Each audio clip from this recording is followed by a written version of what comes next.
আমরা ভাগাভাগি করে 3টা তাকবীর পড়ব। প্রথম তাকবীর পড়বেন যারা বিবাহিত আছেন তারা, দ্বিতীয় তাকবীর অবিবাহিত যারা তারা, তৃতীয় তাকবীর সবাই মিলে। রাগ করতেছেন? বিবাহিত কারা কারা আসছেন দেখি তো। মাশাআল্লাহ, আমিও আছি আপনাদের দলে, মশির ভাইও আছে ইনশাআল্লাহ। হাত নামান। অবিবাহিত কারা কারা আসছে দেখি, এই এক হাত করে তোল। সংখ্যা বাড়ানোর জন্য 2 হাত তুলতেছে। মাশাআল্লাহ, এরাও কম না, এরাও কম না, স্টেজেও আছে 2-1 জন। আল্লাহ এদেরকে তাড়াতাড়ি ডবল বানায় দাও। চিন্তা নাই, দেশে আমাদের বোনদের নারীদের সংখ্যা যেভাবে বাড়তেছে কপালে 2-3টা করেও জুড়তে পারে। যদিও এদেশে প্র্যাকটিসটা ওইভাবে হয় নাই, কিন্তু এটা কিন্তু সুন্নাহ। এটা কি সুন্নাহ?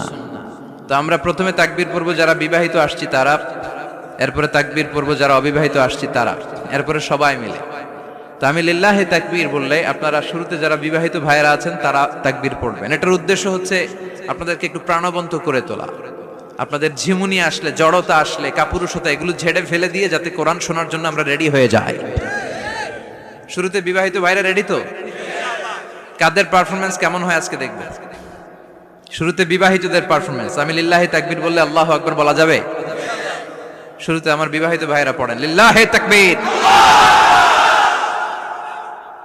মাশাআল্লাহ, মাশাআল্লাহ, তাবারাকাল্লাহ। এবার অবিবাহিতদের পালা। সিঙ্গেল যারা তোমরা রেডি? ওরা কাশি দিয়ে গলা ঠিক করে নিতেছে। অবিবাহিতরা রেডি তো? বিবাহিতদের হারায় দেওয়া যাবে? এবার তোমরা তাকবীর দাও, লিল্লাহি তাকবীর।